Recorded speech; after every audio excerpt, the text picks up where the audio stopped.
18 horas. Notícias de Manaus, Amazonas, Brasil e do mundo. Agora na Mix. Boa noite pra você que faz companhia com a gente em 100,7. É isso aí, mais uma edição do programa 18 horas. Estamos juntos a partir de agora até as 7 da noite. Comigo, Karime Leão e Kennedson Paz. Boa noite, Kennedson. Olá, Karime Leão, muito boa noite pra você. Boa noite a todos que acompanham agora o programa 18 horas. E, gente, participa do nosso programa mandando aquela mensagem de texto, uma foto, um vídeo. Mostra como é que tá a volta pra casa nesse sextou. Manda pra gente no WhatsApp, que é o 994887592. E tá valendo também a sua participação para você que nos acompanha ao vivo pela live do YouTube. Manda sua mensagem de texto. E para tudo agora, segue a gente nas redes sociais. No @18horasnews. Trânsito.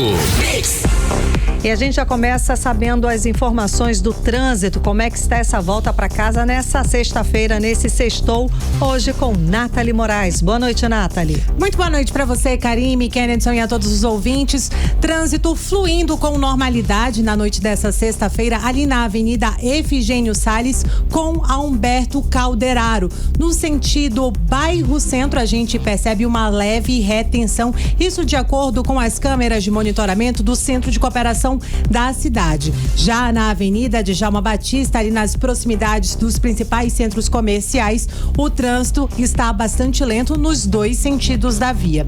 Já na Avenida Torquato Tapajós, ali nas proximidades do conjunto Santos Dumont, no sentido bairro centro, trânsito com retenção neste momento. E na Avenida Maripiranga, com a travessa Plínio Coelho, trânsito completamente parado. Muito obrigada pelas informações, Nathalie Moraes.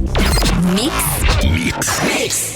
E vamos aos destaques de hoje do 18 horas. O ministro Alexandre de Moraes abre inquérito contra o deputado federal Adail Filho por suspeita de corrupção e lavagem de dinheiro. Evento das casas legislativas reuniu rivais e movimentou o cenário político na noite desta quinta-feira. Eu, Nathalie Moraes, vou falar sobre o atraso no tratamento de câncer no Amazonas, identificado pelo Ministério Público Federal.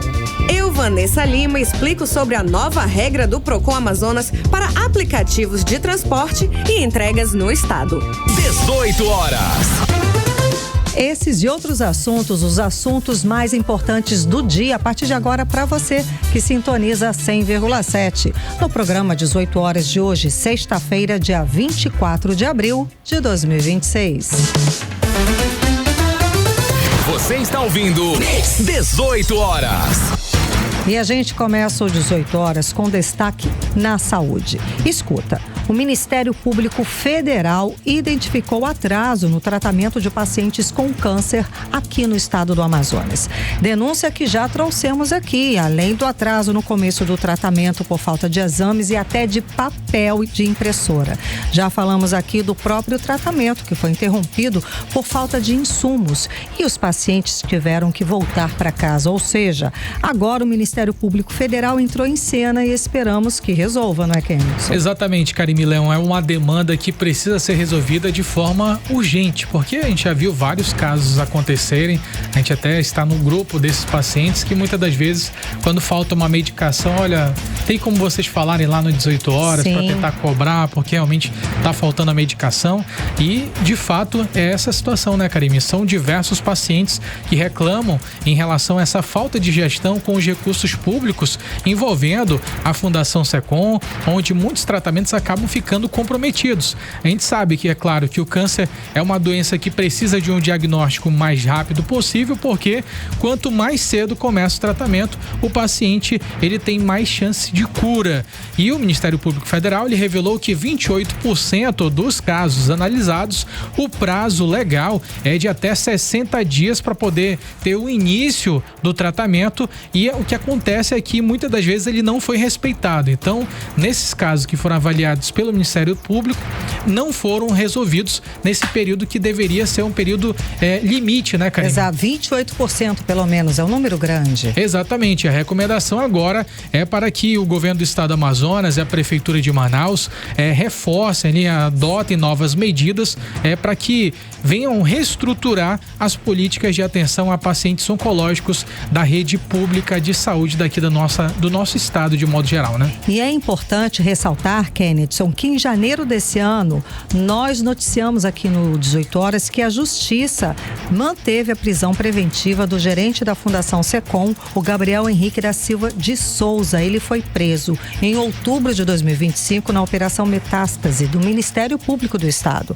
A investigação apurou fraudes em licitação e cobrança de propinas, gente, de 30% a 50% sobre contratos de unidades da saúde pública. E essa investigação apontou fraudes em licitações na UPA José Rodrigues, em Manaus, e apontou também envolvimento de uma família proprietária de pelo menos 6 empresas que atuava em contratos com valores previamente combinados para poder conseguir dispensa de licitação. Também foram presos Rafaela Faria Gomes da Silva, diretora da maternidade Balbina Mestrinho, a Andréia Castro, ex-diretora da maternidade Naziradal. Além disso, 7 servidores foram afastados de suas funções. Dentre esses hospitais, Karime, a gente falou agora da UPA José Rodrigues e hoje a gente divulgou na @18horas-news a questão da infraestrutura precária da unidade hospitalar. Além disso, também a demora no atendimento dos pacientes que vão até essa unidade. Ou seja, a gente está falando aqui de um problema que a gente já tinha noticiado aqui no 18 Horas sobre essas questões contratuais, essas coisas que o Ministério Público está investigando, a Justiça está investigando, e o resultado disso é os pacientes nessa condição, né? Na ponta, quem sempre sofre são as pessoas, é o cidadão, é o povo que paga seu imposto, paga caro. Temos aí um estado rico, um estado que bate recordes de arrecadação ano após ano. E aí, para onde que vai esse dinheiro? Tá aqui a investigação, denúncia. Gente, cobrança de propinas em 30% e 50% sobre contratos nas unidades públicas de saúde, pessoas presas, diretores, ex-diretores presos. Ou seja, essa é uma marca da gestão que foi o governo Wilson Lima. Várias irregularidades, várias denúncias, muitas operações da Polícia Federal. Tivemos aí ex-secretários de saúde, 3 ex-secretários presos em operações da Polícia Federal também. Ou seja, para onde que vai esse dinheiro? Tá aí. Tá apontadas várias irregularidades sendo investigadas pela polícia. Bom, as denúncias que nós já trouxemos aí, todas essas denúncias, todas essas situações, trouxemos aqui e debatemos aqui no 18 Horas.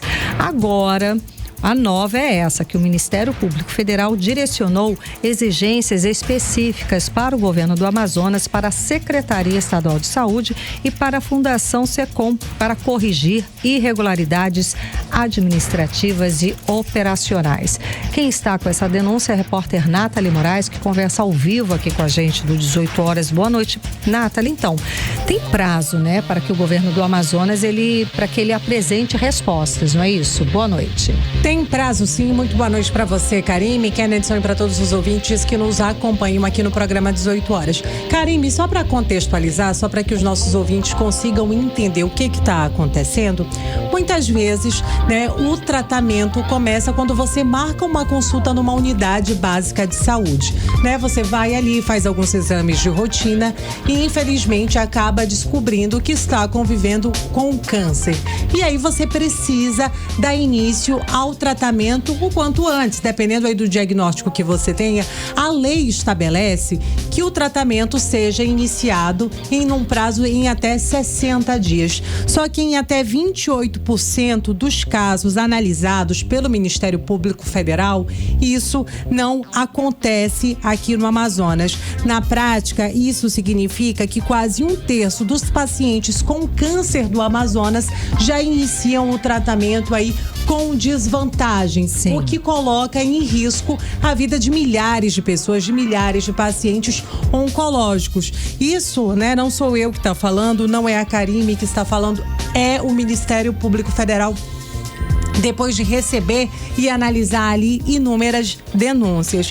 E foi estabelecido um prazo, Karime, de até de 60 a 90 dias para que o governo e a prefeitura, né, adotem medidas estruturais diante desse cenário de deficiência aos atendimentos aos pacientes oncológicos. Outro ponto destacado, bastante crítico nessa recomendação feita pelo Ministério Público Federal é o atraso na liberação de exames essenciais essenciais para o fechamento de diagnóstico, né?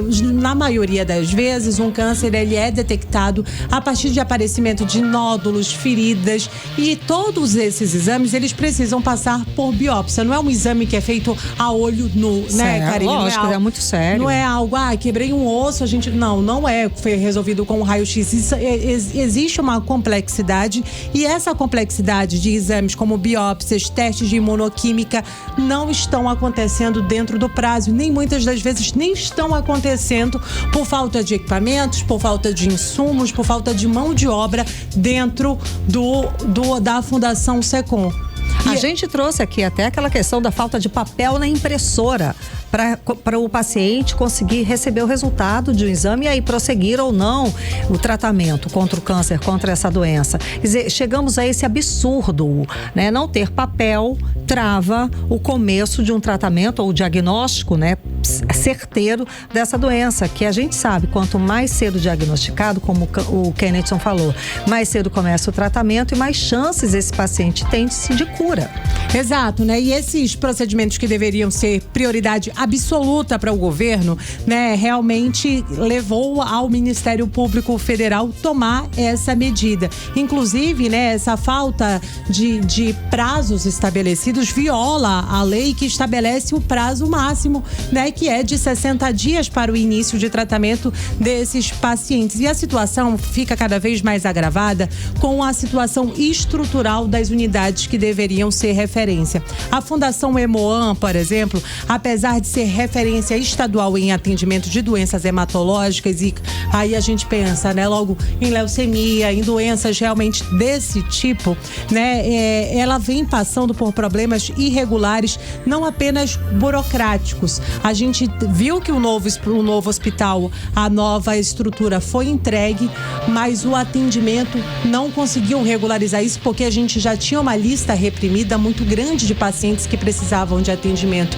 Não é de hoje que a Fundação SECOM deixou de ser referência e consegue dar conta. No passado, a gente recebia até... A Fundação SECOM já foi referência para toda a região norte. Hoje, infelizmente, se encontra em situação de calamidade. Por isso, o Ministério Público Federal está estabelecendo esses prazos. Mas tudo isso só começou, Karine, porque a gente teve uma negligência por parte do governo do estado.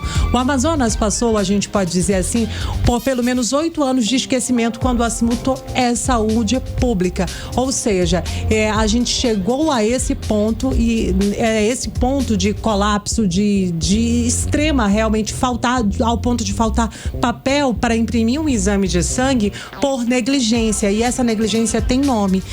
E o nome dessa negligência é o do ex-governador Wilson Lima. Para a gente analisar um pouco mais esse cenário, a gente conversou com o deputado federal Sidney Leite e ele trouxe mais informações para a gente sobre essa denúncia também feita aí pelo Ministério Público Federal. Vamos conferir. O que nos causa perplexidade é que a falta de sensibilidade do governo não respeita aquele paciente que está com câncer. E isso somado à ineficiência e à capacidade de gestão. Haja vista que essa recomendação, além de apontar a demora na liberação de laudos, como também em relação às biópsias, exames de imunohistoquímica, exame para identificação de células cancerígenas e, enfim, o não credenciamento por parte, neste caso, do Hemoam, e o Estado deixa de receber recurso. Lamentavelmente, é um verdadeiro descaso com a saúde pública. 18 horas. Karine, Kennethson e ouvintes, né? Como a gente acompanhou aí também na denúncia feita pelo deputado federal Sidney Leite, diante de todo esse cenário, o que o Ministério Público Federal fez?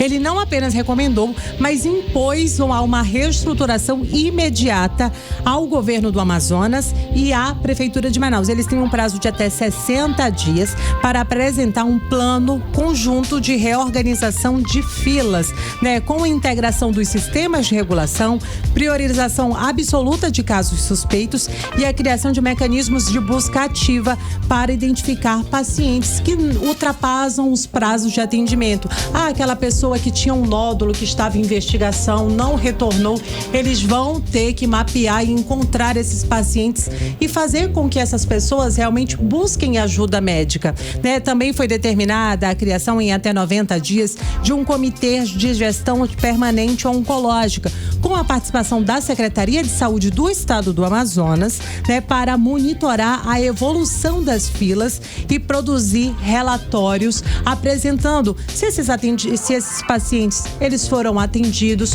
como está sendo esse atendimento, que tipo de assistência a Fundação SECOM, o Hemoan tem conseguido prestar para esses pacientes. Só que é triste, Karime, a gente vê que os órgãos fiscalizadores, eles precisam estar em cima para que as coisas que deveriam acontecer de forma natural andem, porque a gente não está cobrando, a gente não está pedindo algo extraordinário. O que a gente está pedindo aqui é saúde para a população, é direito de todos nós. E isso não deveria ter que ser cobrado por profissionais da imprensa, pelos órgãos fiscalizadores.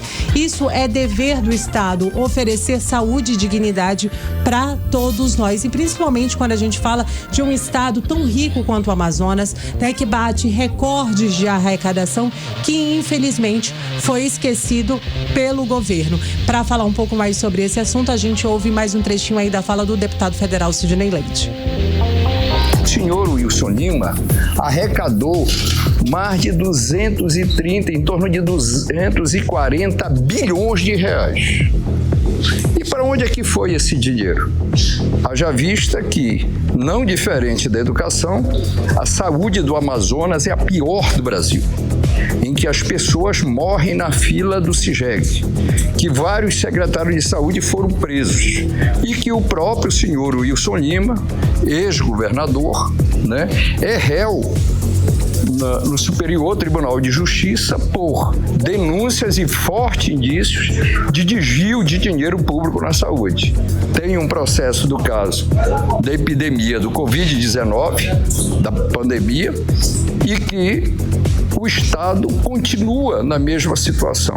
Haja vista que a infraestrutura comprometida, não só no que diz respeito ao hospital que trata do câncer, essa questão da dificuldade do diagnóstico, mas também que você vê um caos generalizado. 18 horas.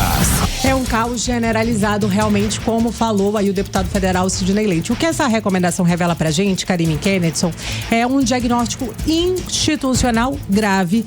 O sistema oncológico do Amazonas realmente vem operando com atrasos estruturais, falhas de integração, déficit de estrutura, ausência de governança efetiva sobre o fluxo de pacientes. Em outras palavras, realmente, a gente tem visto um modelo que perdeu a capacidade de resposta e que não vem tratando a saúde como prioridade. Sem dúvida alguma, a gente está pagando agora a conta depois de 2 mandatos de uma gestão que foi completamente irresponsável nos gastos, no uso do dinheiro público. Tá aí o deputado federal Sidney Leite, trouxe pra gente esse número, 240 bilhões de reais, e ele também já havia trazido outro número numa outra ocasião, Nathalie. Ele falou que 30 bilhões teriam sido gastos só para a saúde pública do estado do Amazonas, e aí a gente vê esse resultado, ou seja, não teve prioridade no gasto desse dinheiro público, do nosso dinheiro. E o resultado disso são filas de pessoas aguardando por exame, são pessoas agonizando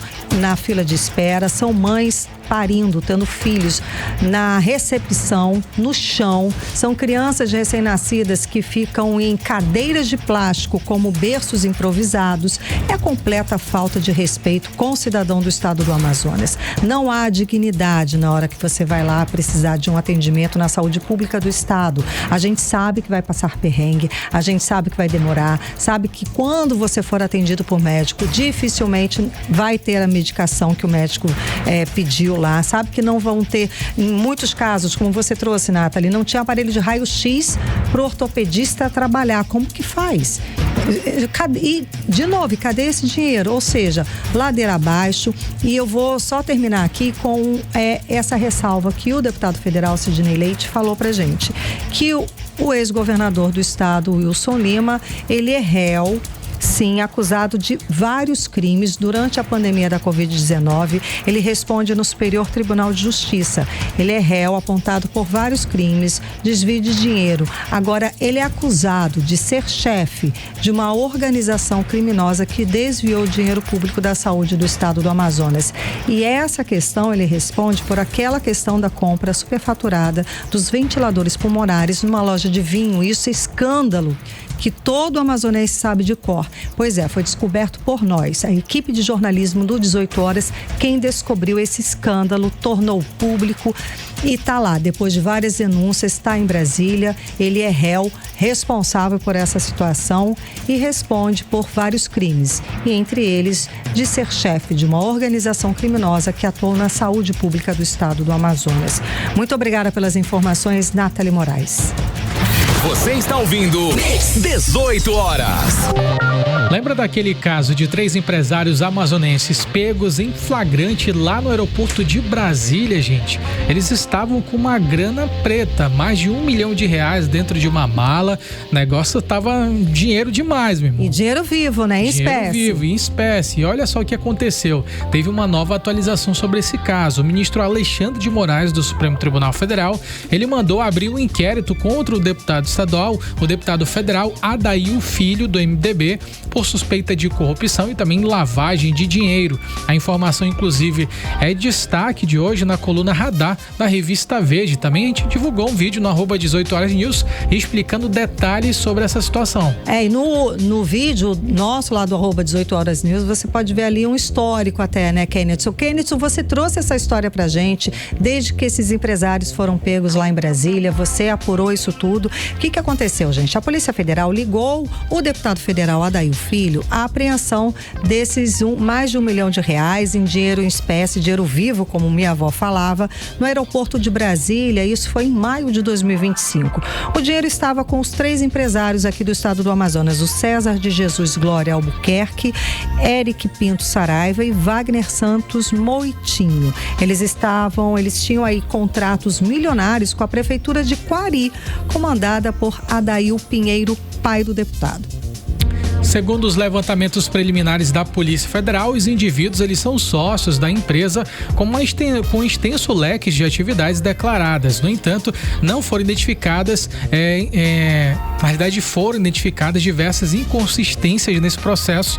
E aí o que aconteceu é a Polícia Federal vai dar continuidade nessas investigações agora sob decisão do Supremo Tribunal Federal. Além disso, também existe a suspeita de fraudes em licitações. E você com certeza, Kennethson, segue acompanhando o caso pra gente para dar mais atualizações.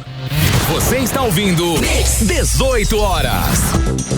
Tem regra nova no Procon Amazonas para aplicativo de transporte e também entrega, que obriga as plataformas a detalhar os valores cobrados e a divisão entre empresas, prestadores e estabelecimentos. Detalhe, a nova regra, ela começou a valer a partir de hoje. Pois é, eu nem sabia da antiga, valer da nova, né? Segundo o Procon, gente, a medida pretende assegurar que o consumidor tenha acesso claro à composição do preço final, sabe, de cada serviço ali que ele está pagando. Antes da regulamentação, os aplicativos não eram obrigados a apresentar essa divisão detalhada. A repórter Vanessa Lima está acompanhando esse assunto e traz pra gente as atualizações, tudo que tem a partir de hoje, não é, Vanessa? Boa noite.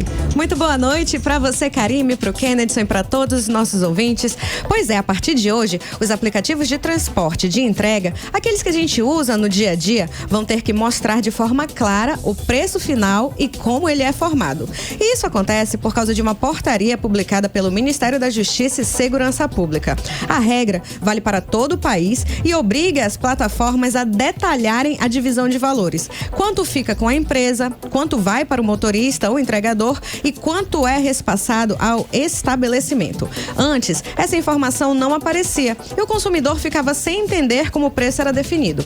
Agora, Cada entrega terá, um quadro resumo simples e direto, mostrando o valor final, a taxa da plataforma, o repasse ao prestador e ao estabelecimento.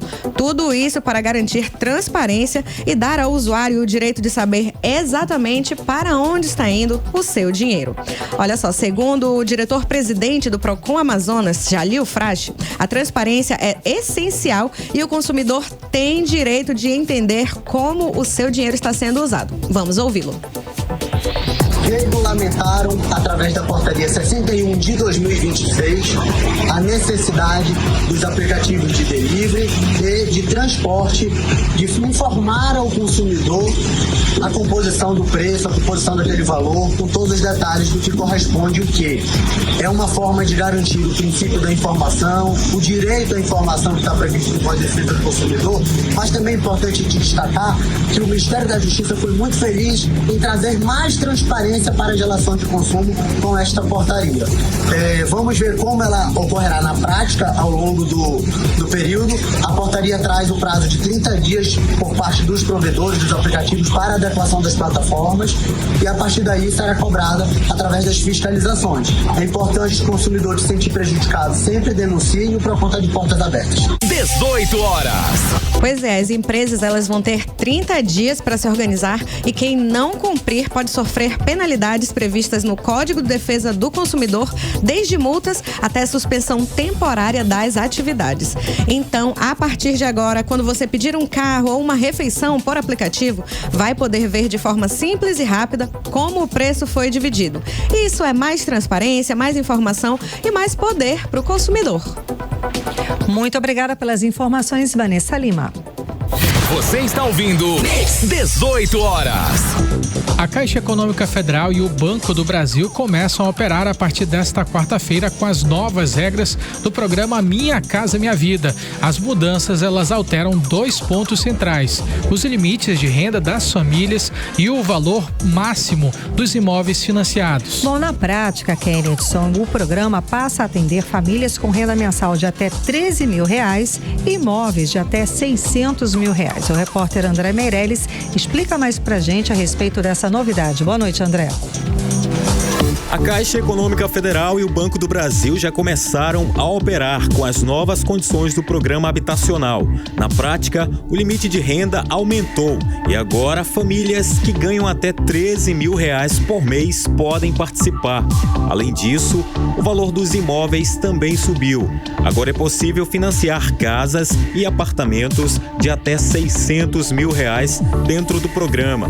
Isso muda totalmente o perfil de quem pode entrar no Minha Casa Minha Vida. Famílias que antes ficavam de fora ou pegavam juros mais altos, agora passam a ter condições melhores de financiamento, como explica a superintendente da Caixa Econômica no Amazonas, Jorineide Freitas. E o que é interessante, que com essa ampliação, pessoas que estavam, por exemplo, na faixa 2 do Minha Casa e Minha Vida, agora foram por faixa 1 e tiveram até redução da taxa de juros, facilitando assim que as famílias realizem o sonho aí da casa própria. As faixas de renda também foram atualizadas. A faixa 1 agora vai até R$3.200, a faixa 2 até R$5.000, a faixa 3 chega a R$9.600 e a nova faixa 4 vai até os R$13 mil. Com isso, mais gente consegue entrar no programa e ter acesso à casa própria. A simulação para saber das condições podem ser acessadas pelo site oficial da Caixa, como explica Jorineide Freitas, superintendente da Caixa Econômica no Amazonas. Você coloca renda familiar, você pode ir no site da Caixa, www.caixa.gov.br e fazer a simulação, ou se você preferir, você pode baixar o app Habitação Caixa, que lá também tem um simulador disponível. Quer mais informações? Já simulou? Tá com alguma dúvida na documentação? Você pode ir em uma das 42 agências que a Caixa tem aqui no Amazonas, que os empregados da Caixa estarão lá disponíveis para tirar suas dúvidas. Outro ponto importante é o aumento no valor dos imóveis. Nas faixas mais baixas, o limite pode chegar a R$275 mil. Na faixa 3, até R$400 mil. E na faixa 4, até R$600 mil. Essa mudança acontece em um momento em que os juros estão altos. Com a taxa Selic em níveis elevados, o financiamento fora do programa ficou mais caro. Além disso, Jorineide Freitas explica o que pode impedir o acesso ao benefício. Mas assim, do programa Minha Casa e Minha Vida, além desse enquadramento da renda, também você, por exemplo, não pode ter lá ter imóvel no seu nome, né? Para adquirir, não ter sido beneficiado pelo programa anteriormente, e faça toda a simulação, faça direitinho, que a gente aqui na Caixa vai estar disponível para lhe ajudar e tirar todas as suas dúvidas. A ideia do governo federal é justamente facilitar o acesso ao crédito e incluir mais famílias, principalmente de classe média. A expectativa é que mais de 87 mil famílias sejam beneficiadas diretamente com essas novas regras. E o impacto não para por aí. O mercado imobiliário também deve sentir essa mudança. Com mais gente podendo financiar, a procura por imóveis deve aumentar e a construção civil ganha um novo fôlego. Volto com vocês. Você está ouvindo 18 horas. Política. Agora em Manaus, 6h33. Vamos de política com Kennedson Paes e Nathalie Moraes. Boa noite mais uma vez, Nathalie. Vamos lá, o senador Omar Aziz afirmou durante uma entrevista que pretende vencer a disputa pelo governo do estado do Amazonas ainda no primeiro turno, mesmo diante de um cenário que tende a ser polarizado, nomes, né, e as pesquisas estão mostrando nomes cada vez que recebem mais a preferência do eleitor, e de repente a gente estava esperando aí uma eleição bem acirrada, mas ele afirmou que não, que ele pretende vencer no primeiro turno para o governo do estado do Amazonas. É uma declaração que veio depois dele ser questionado sobre um possível segundo turno. Ele falou, não, vou vencer no primeiro. Otimista é ele. Muito boa noite para você, Karime, Kennedson, e para todos os ouvintes aqui no programa 18 horas. Exatamente essa foi a frase aí dita pelo senador Omar Aziz e pré-candidato ao governo do Amazonas. Vamos ganhar no primeiro turno, realmente reforçando ali o clima otimista para a disputa. Ele foi questionado, né, Karime, durante um evento por uma jornalista do portal Radar Amazônico. E aí foi questionado, senador, então, o senhor acredita num possível segundo turno? Quem seria o candidato que deve concorrer com o senhor? Ele disse que não deve ter segundo turno, que ele está otimista. Inclusive, eu separei esse trechinho aí para que os nossos ouvintes possam conferir. Vamos ouvir o que disse o senador Omar Aziz. Eu acho que a gente vai ganhar a eleição no primeiro turno. Eu sou muito otimista. Eu não essa questão de segundo turno, não. Primeiro turno, eu vou tentar ganhar a eleição no primeiro. Se tiver que ter segundo, a gente vai disputar também. Agora, quem vai pro segundo turno? Nenhum deles, porque eu vou ganhar no primeiro. Qual vai ser o carro-chefe dessa eleição? Eu acho que o carro-chefe é pensar nas pessoas. Você precisa pensar nas pessoas. 18 horas. Karime, Kennedson e ouvintes, né? Como a gente acompanhou aí na fala do senador Omar Aziz e pré-candidato ao governo do Amazonas, ele está bastante seguro e disse que nenhum deles, inclusive nesse evento, Karime, a pré-candidata Maria do Carmo também estava lá. Ele acenou para ela e, inclusive, a gente tem observado, a gente tem até falado aqui no programa 18 horas, um crescimento da Maria do Carmo nas últimas pesquisas, né, Kennedson? Muita gente não falava do nome dela, mas ela tem investido, inclusive, em fazer campanha no interior do Amazonas. Mas o pré-candidato, o senador Omar Aziz, destacou a necessidade ali durante o seu discurso e conversa com a imprensa em investir cada vez mais na juventude, falou sobre o peso do nome dele das votações anteriores, né? Ele falou que as pessoas já conhecem o trabalho dele, então ele está muito seguro realmente para essas eleições, Karime. Tá certo, então, Kennedson, vamos lá. Como você adiantou aqui no programa 18 horas dessa quinta-feira, um evento das casas legislativas reuniu rivais na noite de ontem. Estivemos aí no mesmo palanque, vamos lá, Omar Aziz, Roberto Cidade, Wilson Lima e Eduardo Braga. O que esse movimento revela nessa atual situação política em que estamos? Há rivalidade, não há mais rivalidade? O que vale é sair bem na foto? Então, Ao que tudo indica, as pessoas têm falado nos bastidores da política que essa situação ela tem refletido um pouco da gestão atual do governador interino Roberto Cidade, que tem trazido essa união a mais entre todos os políticos agora envolvidos. Então, há quem diga que é um tipo de articulação de Roberto Cidade para que todos permaneçam em um momento de paz e união para o bem do estado do Amazonas. É claro que esse evento das casas legislativas do estado do Amazonas significa muito. Nós tivemos ali diversos representantes de municípios do interior do estado do Amazonas, são diversos municípios, são mais de 60 municípios do nosso estado, onde nós tivemos diversos representantes, e ali em cima daquele palco tivemos vários nomes que eles vão estar agora disputando nas eleições de outubro desse ano. Temos ali o senador Eduardo Braga, que vai concorrer contra o ex-governador do estado do Amazonas, Wilson Lima. Diga-se de passagem que tanto Omar Aziz como também o senador Eduardo Braga fizeram questão de frisar, destacar que mesmo você deixando o cargo, nunca deixa de se tornar ali aquele gestor, ou seja, fez parte da história da política do estado do Amazonas. É uma fala que representa respeito e equilíbrio nas falas e nesse período que antecede as eleições, porque quando chegar próximo a eleição mesmo de outubro, é possível que esses discursos de amizade, união, eles possam acabar ficando meio abalados, entendeu? Mas o fato é que nós tivemos em cima desse palco Roberto Cidade, que ao que tudo indica deve ser pré-candidato ao governo do estado do Amazonas. Omar Aziz, pré-candidato ao governo. Para reeleição, né, que você fala. Exatamente. Roberto Cidade vai vir para a reeleição. Senador Eduardo Braga, tivemos ali também diversos outros políticos que em dado momento têm opiniões diferentes em relação à política e também serão adversários políticos. A Nathalie falou ainda há pouco sobre a professora Maria do Carmo.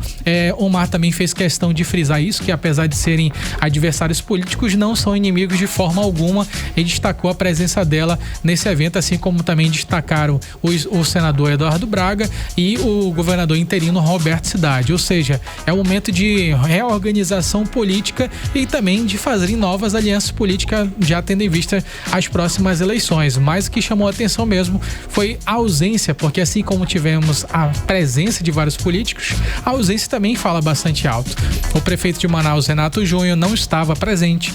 O ex-prefeito de Manaus, Davi Almeida, também não estava presente. O deputado estadual Daniel Almeida também não estava presente. Todos eles estavam reunidos em um evento do Partido Avante, que já faz parte dali do lançamento de novas candidaturas para a Assembleia Legislativa do Estado e, é claro, também reunir os apoiadores de Avante, de Davi Almeida, que está trabalhando bastante essa base para poder disputar o Estado do Amazonas no período de outubro. Há quem diga que Davi Almeida está correndo para poder chegar muito forte para a campanha de outubro, e há quem diga também que Davi Almeida perdeu espaço no cenário político. Então são duas opiniões diferentes, mas é claro que muda de acordo com a percepção de quem está mais próximo, porque você estando próximo, acompanhando, você consegue visualizar coisas diferentes, mas o fato é que a política está bem aquecida, Karime. A ausência fala muito mesmo, você tem razão. Vamos lá, Nathalie. O prefeito de Manaus, Renato Júnior, reafirmou durante uma entrevista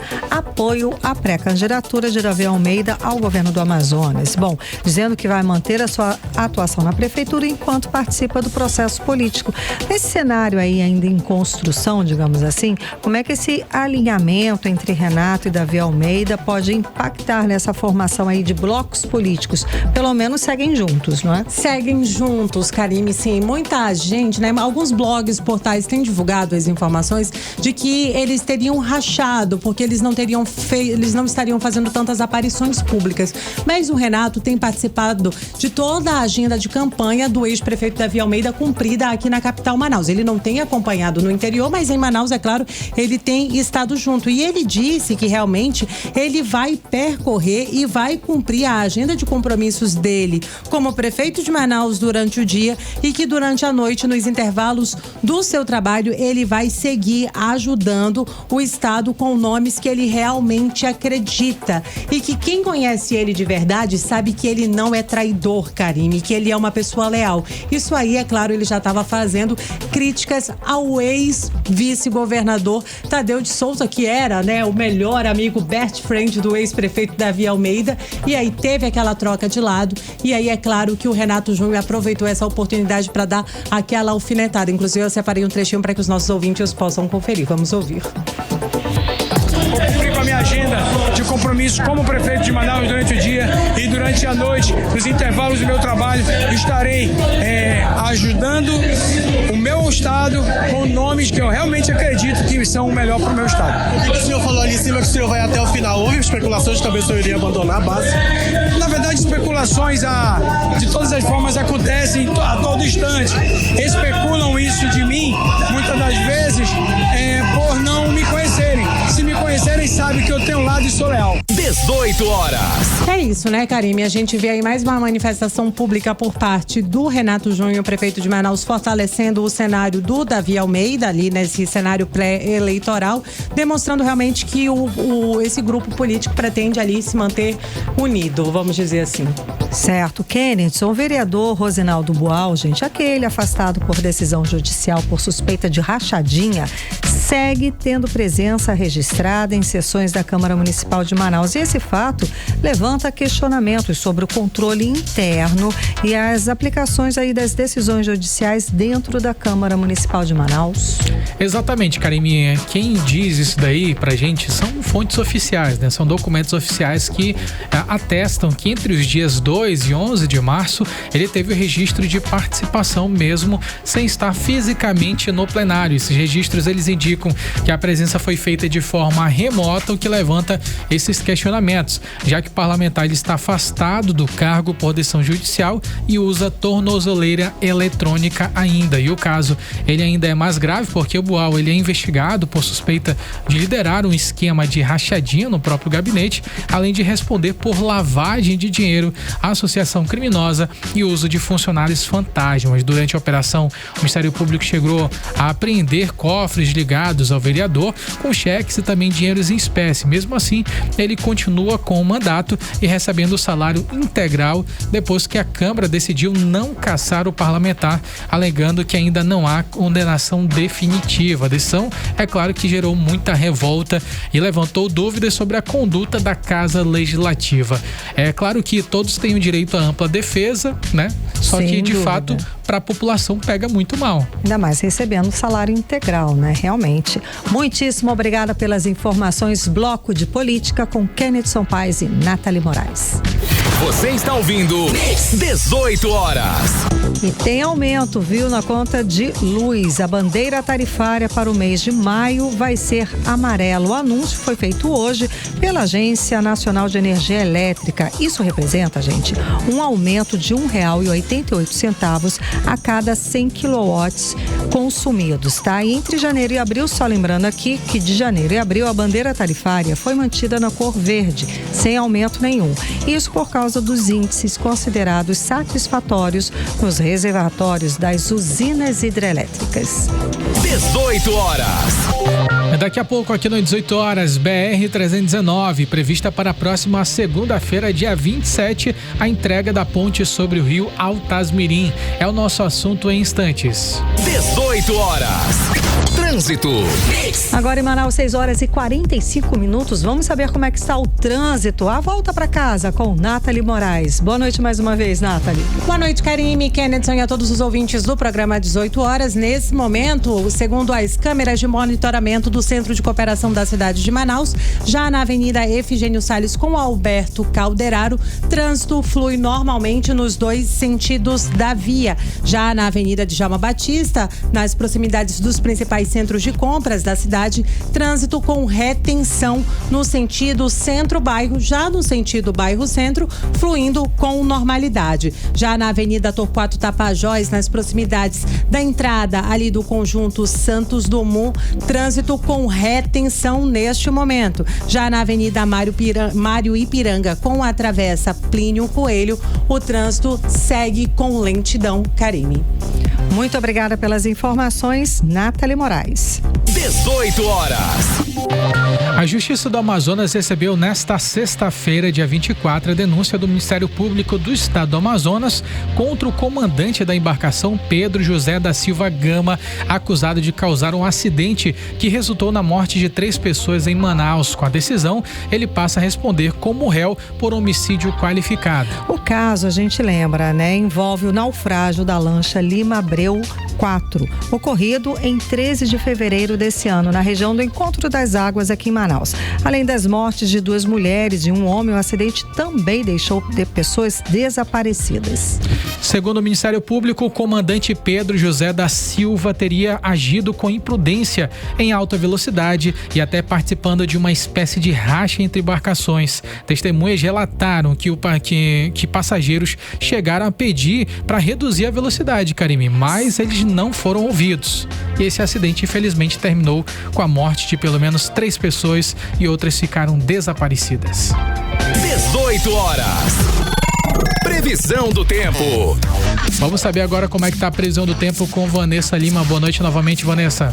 Muito boa noite a todos que acompanham a previsão do tempo aqui com a gente no 18 horas. Sexta-feira de céu nublado e chuvas leves e isoladas pela cidade. A previsão para a noite de hoje aponta céu ainda nublado e possibilidade de chuvas rápidas. E agora a previsão do tempo para o fim de semana, 25 e 26 de abril, sábado e domingo. Segundo o Clima Tempo, o sábado começa com sol entre nuvens e alta umidade. Na parte da tarde, temos chance de 50% de pancadas de chuvas leves e passageiras. E na noite de sábado, o céu fica bem nublado, mas com menor possibilidade de chuva. O resumo do termômetro. A temperatura nesse sábado varia entre mínima de 24 e máxima de 28 graus. E a umidade relativa do ar fica em torno de 78 a 96%. Agora, o domingo. O domingo já traz uma manhã abafada e tarde com pancadas rápidas de chuva. À noite, traz céu aberto, temperatura mais agradável e sem previsão de chuva para a noite do nosso domingo. Resumo do termômetro. A temperatura no domingo varia entre mínima de 24 e máxima de 30 graus. Mix. E como temos falado aqui no 18 horas, os especialistas estão prevendo uma estiagem severa esse ano aqui no nosso estado do Amazonas. Com uma estiagem como aquela estiagem lá de 2023, gente. Quando o Rio Negro ele chegou a 13 metros e 59 centímetros. Nós já trouxemos, inclusive, aqui no 18 horas também, as medidas que a Federação do Comércio está anunciando para diminuir as medidas que ela está anunciando para reduzir esses prejuízos, né, Karine? Exato. Isso porque, gente, a seca dificulta o transporte de carga fluvial aqui para o Amazonas e causa, claro, sérios prejuízos em todos os setores, incluindo a Zona Franca de Manaus. Lembrando que foi por causa desse cenário que foi criada a tal da taxa da seca. Agora o Grupo Chibatão confirmou que vai construir novamente em Taquatiara o pier flutuante. Lembrando que na seca histórica de 2024, quando o Rio Negro atingiu os 12 metros e 66 centímetros, o grupo, por iniciativa própria, construiu um pier lá em Taquatiara e conseguiu movimentar 14 mil contêineres e evitou um prejuízo aí de mais de R$1 bilhão. A medida estratégica serve para garantir o transporte de carga no estado, evitando o desabastecimento e oferecendo maior segurança para a indústria e também o comércio. É a iniciativa privada dando aula de eficiência no poder público. Sem dúvida. Bom, gente, hoje o Rio Negro está em 26 metros e 56 centímetros. Um pouquinho abaixo da estiagem severa de 2023, que no mesmo dia o Negro media 26 metros e 85 centímetros. Só para a gente ter uma noção de comparação, em 2024, o ano da seca histórica, o rio estava em 25 metros e 0,2 centímetros no mesmo dia 24 de abril. 18 horas. E por falar em mobilidade aqui na região, nós vamos atualizar a situação da BR-319, né, Karime? Também tão da sonhada, ponte, né? Pois é, da ponte sobre o Rio Altasmirim, que deu bastante treta ao longo dessa última semana e que desabou lá durante o período de 2019. Está na fase final de testes para poder ser liberada nesses próximos dias, Karime. Exato. Bom, e se os resultados estiverem dentro dos parâmetros exigidos, a previsão é de que a liberação do tráfego aconteça já na próxima segunda-feira, agora, dia 25 27. A repórter Nathalie Moraes está acompanhando o assunto, volta a conversar ao vivo com a gente. Boa noite, Nathalie. Então, o que foi observado durante essa vistoria? Mais uma vez, boa noite, Karime, Kennedy e a todos os ouvintes que seguem aqui acompanhando o programa às 18 horas. O Departamento Nacional de Infraestrutura, o DENIT, fez o teste, Karime, de cargas sobre a ponte do Rio Altrás-Mirim. Esse procedimento, ele é feito mais ou menos assim, eles pegam ali aquelas carretas, aqueles caminhões gigantes, enchem de carga, nesse teste realizado nessa quinta-feira, eles utilizaram cargas de areia molhada e elas ficam ali ultrapassando a ponte para ver se ela realmente, a concretagem foi feita da maneira correta. A gente tem tido um período de chuvas muito intensas e aí, inclusive, durante essa construção dessa ponte, foram constatadas algumas irregularidades, alguns desníveis, singularidades da nossa região, realmente, que tiveram, essa construção passou por algumas readaptações, por isso, muitas das vezes até fugiu do prazo, mas esses deslocamentos desses equipamentos instalados nessa estrutura, eles medem desde a vibração, resistência e se realmente essa ponte vai estar pronta, Inclusive, vale a gente reforçar que esse teste foi feito ao longo do dia nessa quinta-feira. É uma exigência do DENIT, é uma exigência técnica de segurança para verificar se a ponte atende aí aos padrões de engenharia e está apta a receber o grande fluxo de veículos que é ali na região da BR-319. E quem acompanhou esse teste de cargas foi o senador Eduardo Braga. Inclusive, ele falou sobre a importância da segurança no local. Vamos conferir aí o que disse o senador. Em cada passada, eles são medidas as vibrações, etc. Teste de carga, tem um professor aqui, especialista em estrutura de ponte acompanhando, e isso gerará a certificação do teste de carga. Teste de carga concluído, nós iremos liberar a ponte como estava previsto no dia 27 para o tráfego, acabando de uma vez por todas com essa etapa tão importante de reconstrução de uma ponte que desabou por falta de manutenção, por falta de atenção no governo passado e que agora nós estamos entregando uma ponte nova, moderna, absolutamente reestruturada e com uma nova categoria de ponte, porque aqui vai passar cada vez mais cargas mais elevadas por essa ponte. Portanto, mais uma missão dada, mais uma missão cumprida e palavra cumprida aqui com o povo do Amazonas. A ponte do Altrás-Mirim está pronta. 18 horas. Karime, Kennedson e ouvintes, como a gente acompanhou aí na fala do senador Eduardo Braga, se este teste realmente estiver de acordo com todos os perímetros de segurança estabelecidos pelo DENIT, a ponte deve ser liberada na próxima segunda-feira. Outra obra anunciada aí pelo DENIT é a construção da ponte Igapoaçu, E aí, de acordo com o superintendente Orlando Fanaia, essa ordem de serviço, ela deve ser assinada durante a visita do presidente Lula ao Amazonas. O presidente Lula deve vir ao Amazonas entre os dias 11 e 12 de maio para inaugurar 2 pontes e autorizar aí a construção dessa terceira ponte, que só assim a gente pode dizer que a gente pode começar a sonhar com uma segurança de trafegabilidade pela BR-319. Inclusive, eu separei aí um trechinho da fala do Orlando Fanaia, ele que é superintendente do DENIT. Vamos ouvir.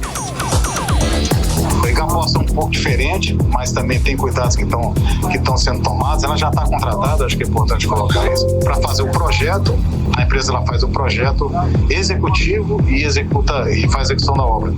Uma ponte que eu acho que vai ser um marco, inclusive é importante aqui na rodovia, que você está tentando cada vez melhorar a trafegabilidade da rodovia. E nós vamos estar tirando a última balsa que tem aqui entre Porto Velho e Manaus. Então, essa obra é importantíssima, 18 horas.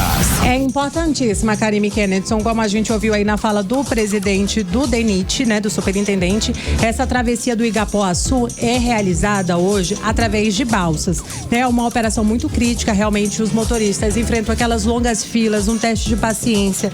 Às vezes chegam a esperar até dias para atravessar ali aquela carga, né? Especificamente ali durante, a gente sabe, daqui a pouco chega o período da vazante e aí tudo tende a ficar ainda pior com os rios baixos. Você falou agora há pouco, né? Que a gente pode ter uma seca histórica como foi a de 2024. Então, realmente, o quanto antes, obras que possam beneficiar a nossa região são sempre bem-vindas. Sem dúvida alguma, porque a gente está falando de abastecimento aqui do estado, aqui da capital, e a gente está falando de básico, tá? De medicamento, de comida, enfim, e até os produtos da Zona Franca de Manaus. Muito obrigada pelas informações, Nathalie Moraes. 18 horas. Esporte. Vamos falar agora de esporte aqui no 18 horas, porque o Amazonas segue fazendo história no Campeonato Brasileiro da Série C. O time é líder da competição, a Onça mostra força e com certeza ali a consistência vindo de uma grande vitória por 2-0 sobre o Maranhão Atlético Clube aqui em Manaus. Agora o desafio é fora de casa contra o Santa Cruz Futebol Clube lá em Recife. E o elenco sabe que não tem jogo fácil, viu, Kenneth? O volante Fabinho destacou que o time precisa manter a pegada e a postura competitiva para somar pontos longe de casa. A missão é clara: seguir na liderança, consolidar o Amazonas como força na competição. E fora de campo, quem deu as caras em Manaus foi o Denilson de Oliveira, campeão do mundo em 2002, veio para gravações do Esporte Espetacular da TV Globo e destacou o momento de crescimento do futebol amazonense. E no cenário nacional, Flamengo segue embalado, tá? Venceu por 2-1 o Esporte Clube Vitória pela Copa do Brasil. Marcou a 6ª vitória consecutiva do time, com Leonardo Jardim no comando. E tem brasileiro brilhando lá na Europa. O Endrick foi destaque pelo Olympique Lyons e lá na vitória sobre o Paris Saint-Germain com gol e assistência lá no Parque dos Príncipes. É um futebol brasileiro ganhando o mundo, com certeza. O Endrick tá voando, tá precisando da camisa dele 9 da seleção brasileira. Boa, Kenneth. Se o Ancelotti não chamar o Endrick, a gente demite o Ancelotti. Gostei, é isso aí, que todo torcedor também é técnico. Escuta a gente, Ancelotti. 18 horas.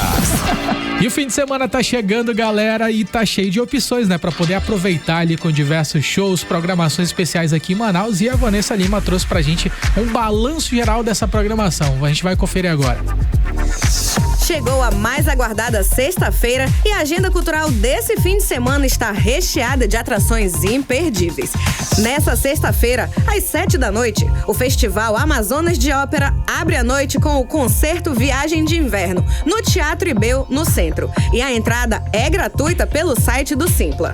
Hoje também, às 19h, tem o Esquenta do Norte Bumbás, no Bar do Lourinho, na Chapada. Prepare-se para toadas, concursos diversos e brindes exclusivos, tudo com entrada gratuita. E hoje também começa o Festival Literário do Centro 2026, que vai até domingo, reunindo autores, leitores e muita programação cultural nas ruas Barroso e Saldanha Marinho. Tudo com entrada gratuita. Já no sábado, às 15h, na Biblioteca Pública do Amazonas, acontece o encontro do Clube de Leitura Os Rejeitados, com debate sobre a obra Os Nomes, também com entrada gratuita. Já às 19h de sábado, começa o Festival Folclórico do Amazonas 2026, que vai até domingo no Mirante Lúcia Almeida. Grupos folclóricos, barracas de comidas típicas animam o público e a entrada é gratuita. Já às 21h de sábado, a Arena da Amazônia recebe os shows de Simone Mendes e do grupo Menos é Mais. Os ingressos estão à venda no site bilheteriadigital.com. Também às 21h do sábado, no Sambódromo, tem um ensaio dos Bumbás 2026 com o Bar do Boi Caprichoso e o lançamento do álbum do ano. A entrada é gratuita, então é só chegar.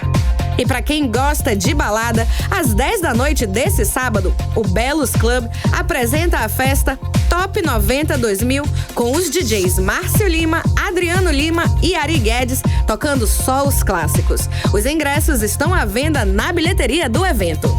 Volto com vocês. 18 horas. Trânsito. E vamos ao último giro no trânsito com Nathalie Moraes. Nathalie, conta como é que está a volta para casa.